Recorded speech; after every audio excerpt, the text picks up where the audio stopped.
Hi, and welcome to the Breakthrough Emotional Eating podcast. My name is Kristen Jones, and thank you so much for joining me this week. There have been so many instances in the last few days that prompted me to want to jump on and record a podcast. And the reason why is I've been presented with lots of examples of individuals or situations where people have wanted or had been displeased with their bodies and they're not happy with their bodies and they're looking at the wrong things. They're looking at the wrong parts of their life if there is something that they're displeased with about their bodies. Now, I say displeased with their bodies, and it could mean that they've gained weight. Or it could just be that they don't realistically see themselves, or they have gained a little bit of weight. It doesn't make them overweight, but they're not pleased with how they look. There are so many ranges and so many spectrums when it comes to body dysmorphia and people not liking themselves and not liking their own bodies, and what that does and the reactions that we have as a result of that. And some people will, in turn, they don't like themselves, they don't like their bodies, and they will continue to eat, and they will get bigger and bigger. There's other people who will not like their bodies. They will stop eating completely, and they will starve themselves, and they will punish themselves in that way. Both are punishments. But the most important thing that I think most professionals, most weight loss professionals, most people don't recognize is that when that situation is happening, when someone is displeased with their appearance, displeased with their body, or have gained weight, it really has nothing to do with what they're eating. Nothing. You can change everything you eat. You can change how much exercise you do, and you can lose weight. Absolutely. But if you don't get to what's really behind why all that happened in the first place and why you respond with food, why you turn to food, why food becomes the thing that you go to alleviate the discomfort in your life, if you don't address that, you have climbed aboard the diet roller coaster and you are going to keep going over and over. You're going to go on that ride a whole lot of times. And it's going to make you sick eventually. It's not going to be a good thing. So it's really important that when people start to feel that discomfort with themselves, the quick and easy thing is to immediately turn to food and say, okay, well, what can I cut out? What can I stop eating? How much more exercise can I do? How many more classes can I take? How many more miles can I run? And that's the last thing you need to be looking at. That's not what you need to be looking at. You need to be looking at, what am I thinking? What am I saying to myself? And what are the memories and the automatic behaviors that are popping up that I automatically do? I don't really like that I do, but I do them anyway because they're just part of who I am. How many times have you heard somebody say that? Oh, it's just who I am. It's just the way I am. Y'all, we don't have to buy into that. We get to be who we want to be in every moment of every single day. So if you don't like a reaction that you're having, you get to change it. Now, is it work? Heck yeah. Is it worth it? 100%.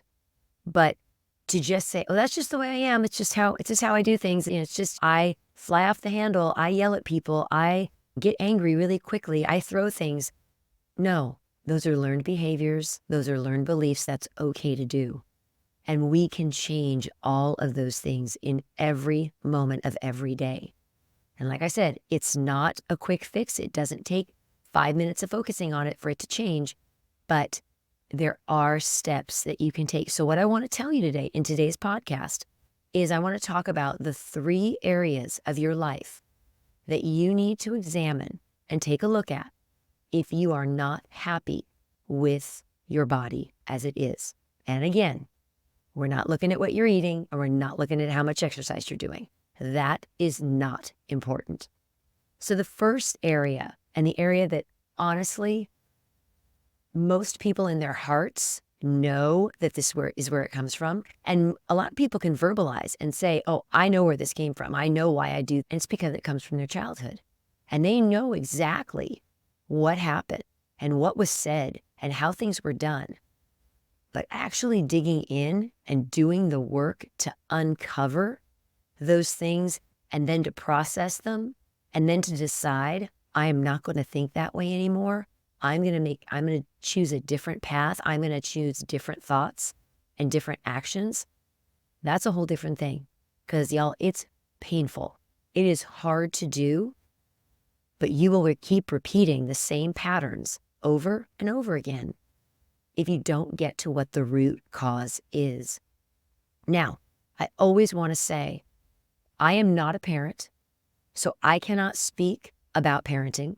But I can tell you that I have the utmost respect and admiration for anyone who brings a child into this world, because I have watched my siblings and a number of friends do it. And it is hard work. It is so difficult. And it is something, it's thankless, and it is just the hardest job in the world. And nobody does it right. No one. There is not a parent out there that does it all correctly. Everybody parents their kids with the tools that they have in the best way possible. That's it. Do they make mistakes? All the time. That's it. You make mistakes and you try to fix them. And you let your kids know that you love them. But there are also a lot of people who have kids who probably shouldn't have had kids. And unfortunately, there are a lot of people who didn't get the opportunity to have a normal functioning life because they were not raised by people who were capable of raising them in a way that allowed them to feel nurtured and loved and cared for. And we can be angry about that. Sure, absolutely. Is it wrong? Of course. We can dwell on it. We can blame that. And we can sit in that and say, okay, I guess I was raised by horrible people. Okay, I just have to be a horrible person. No. Every day we get to decide, how do we want to do this? How do we want to grow? How do we want to change? How do we want to evolve? And the evolution is there, and you can do it, but you just can't be afraid to open up that box, because there is so much freedom underneath the lid of that box.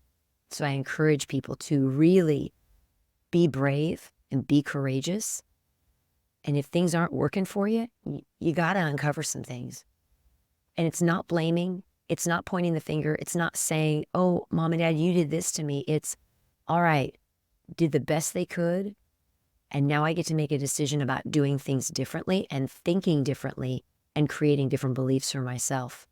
Because that is what really has to be done.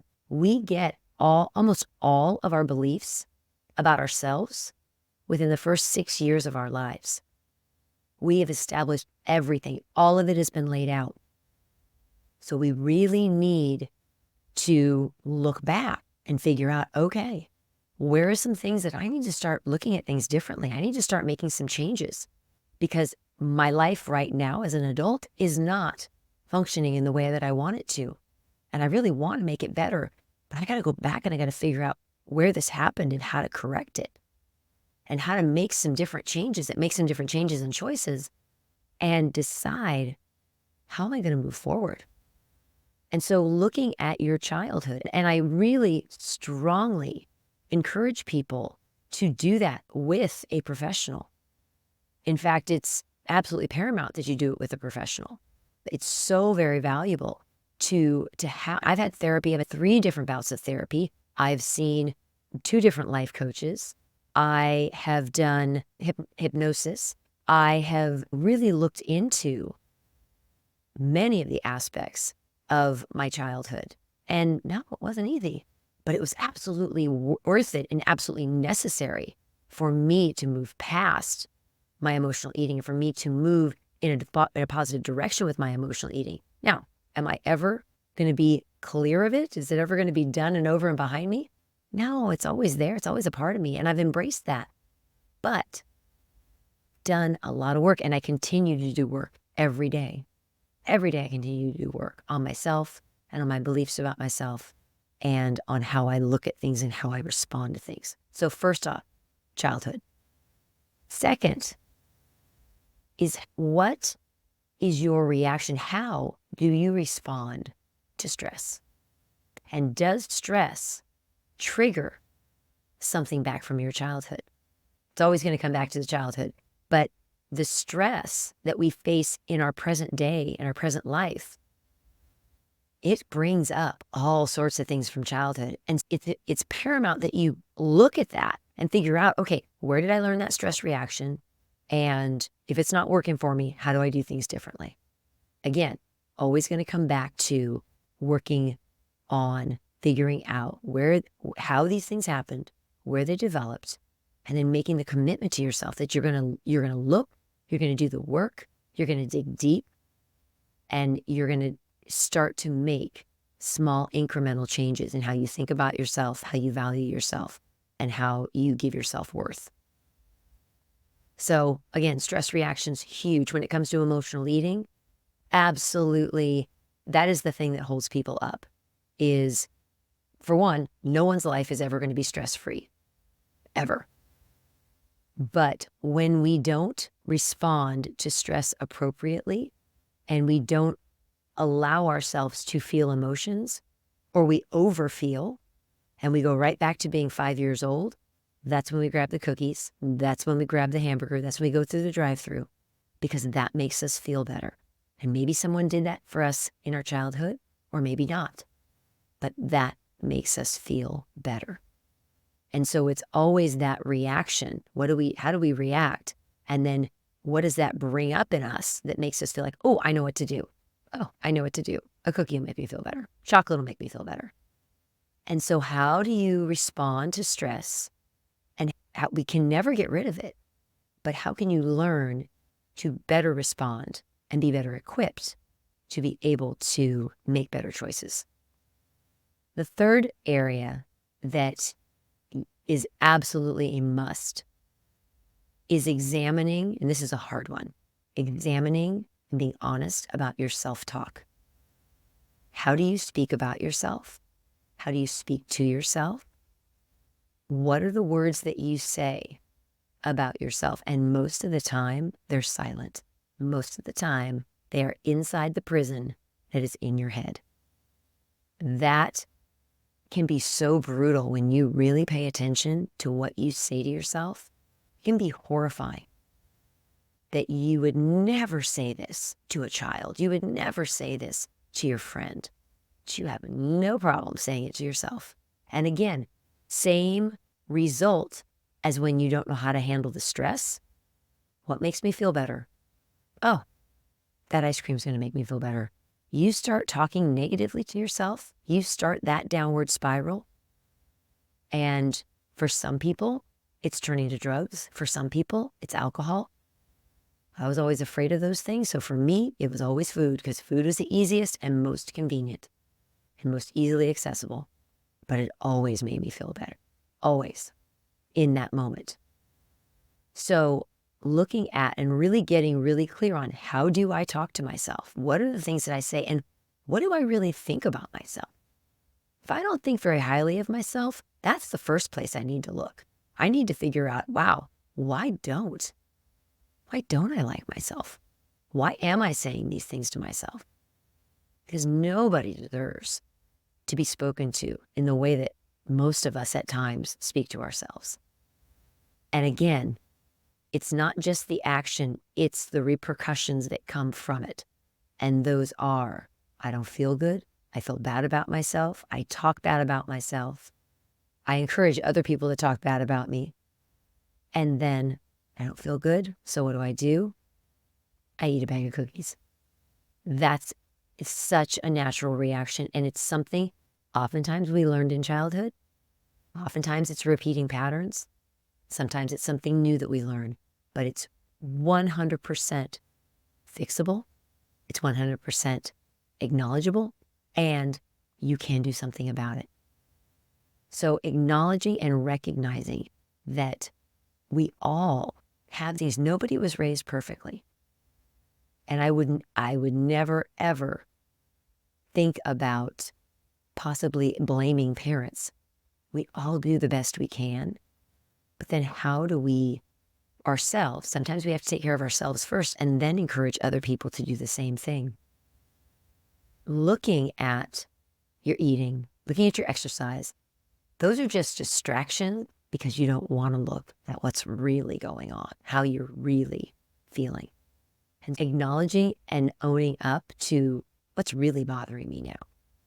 It might not even be that I've put on a few extra pounds. It might not be that I don't like my body. It's just that's an easier thing to look at than I don't feel like I'm worthy. I don't feel like I matter. I don't feel like I'm important to anyone. No one cares about me. I don't care about myself. That's the core issue, and that's what needs to be addressed.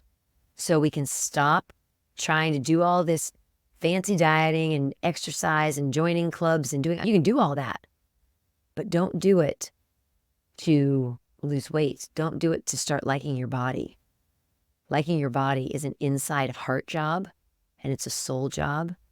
And once you figure those pieces out, the weight in your body becomes so easy. That's not even an issue anymore because you've dealt with what the real background is. You dealt with what the real cause is. And that other stuff just becomes, it melts away. It doesn't even become an issue anymore. So again, just to recap, if you're not liking your body, if you're not feeling comfortable in your own skin, please don't change what you're eating. Please don't make dramatic changes. Start looking at your childhood. Start looking at how you feel about yourself. Start looking at how you respond to stress and the words that you say to yourself. That is going to get you a lot farther. And you want to do that with a reputable coach or a therapist because you want that support. You want somebody helping you through that. You want somebody who can listen and be impartial and just be that sounding board for you. It's so very important. All right. Hope you have a great rest of your day, and I'll see you next week. Take care.